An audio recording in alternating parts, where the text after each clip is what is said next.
Meet Alice. Alice has a crush on Bob. Fortunately for Alice, Bob also has eyes for her. Unfortunately for their budding romance, not only do Alice's parents disapprove of Bob, but Alice's best friend Evelyn has a secret crush on Bob and selfishly wants to keep them apart at all costs. To send secret messages to each other that Alice's parents can't understand, Alice and Bob have been using a Caesar cipher, which works by shifting the alphabet by a certain number of letters as a way to generate a new alphabet. Each letter in the original alphabet is then substituted by its corresponding letter in the new shifted alphabet. Alice's favorite number is 3, which Bob knows, so she uses 3 as her key.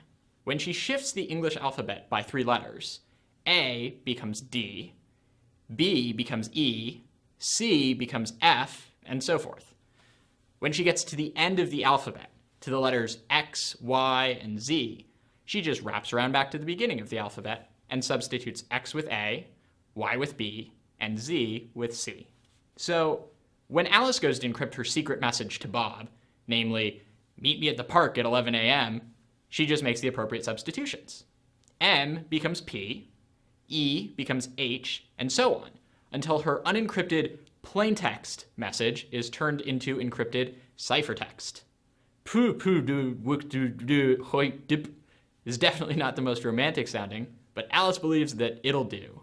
Alice gives the message to Evelyn to deliver to Bob's house, but Evelyn instead takes it back to her room and tries to crack the code. One of the first things Evelyn notices is that the letter H occurs 7 times in the message, many more times than any other letter. Knowing that the letter E is the most common in the English language, occurring almost 13% of the time, Evelyn guesses that H has been substituted for E in order to make the secret message, and tries using a key of 3 to decrypt it. Within minutes, Evelyn figures out Alice's plans and evilly calls Alice's parents. Had Alice and Bob taken CS50, they would have known of this frequency analysis attack on the Caesar cipher, which allows it to be broken quite quickly. They would also have known that the cipher is easily subject to a brute force attack, whereby Evelyn could have tried all of the possible 25 keys, or shifts, of the English alphabet in order to decipher the message. Why 25 keys and not 26? Well, try shifting any letter by 26 positions, and you'll see why. Anyway, a brute force attack would have taken Evelyn a bit longer, but not long enough to keep her from thwarting Alice and Bob's plans, especially if Evelyn's got the aid of a computer, which could rip through all 25 cases in an instant. So this problem also plagued others who used the Caesar cipher, and therefore people began experimenting with more complex substitution ciphers that use multiple shift values instead of just one. One of the most well-known of these is called vigenere's cipher. How do we get multiple shift values? Well, instead of using a number as the key, we use a word for the key. We'll use each letter in the key to generate a number, and the effect is that we'll have multiple Caesar cipher style keys for shifting letters. Let's see how this works by encrypting Alice's message to Bob, meet me at the park at 11 a.m. I personally think bacon is delicious, so let's use that as the key. If we take the message in its unencrypted plaintext format, we see that it's 25 letters long. Bacon has only 5 letters, so we need to repeat it 5 times to make it match the length of the plaintext. Bacon, bacon, bacon, bacon, bacon. As a brief aside, if the number of letters in the plaintext didn't divide cleanly by the number of letters in the key, we'd just end the final repetition of our key early, using only the letters we needed to make everything match up. Now, we go about finding the shift values. We're going to do this by using the position of each letter of our key, bacon, in the A to Z alphabet. Since we're computer scientists, we like to start counting at 0 instead of 1. So we're going to say that the position of the first letter of bacon, B, is in position 1 in the 0-indexed A to Z alphabet, not 2, and the position of A is 0, not 1.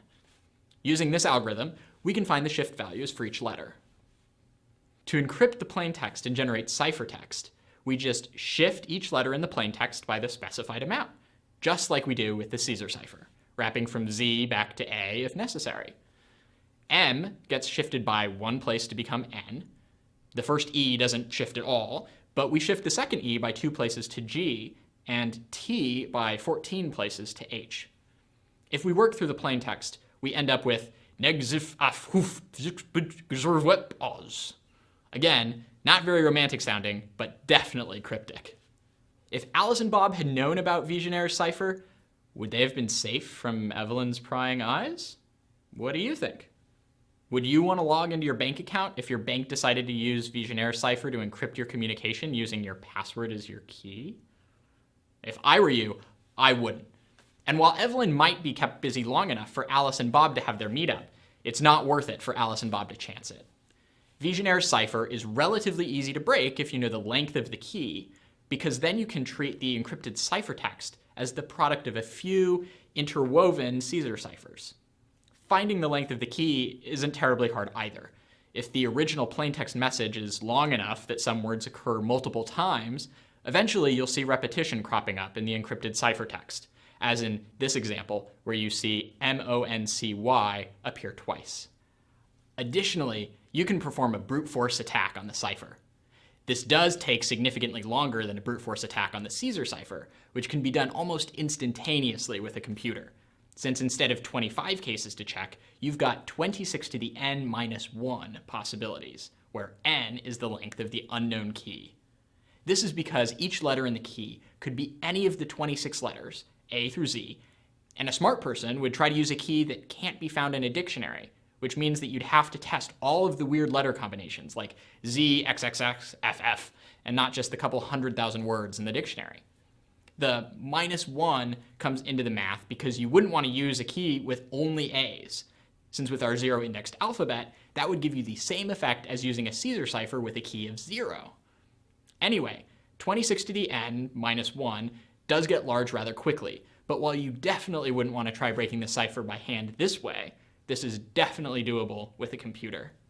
Fortunately for Alice and Bob, and for online banking, cryptographers have developed more secure ways to encrypt secret messages from prying eyes. However, that's a topic for another time. My name is Nate Hardison. This is CS50.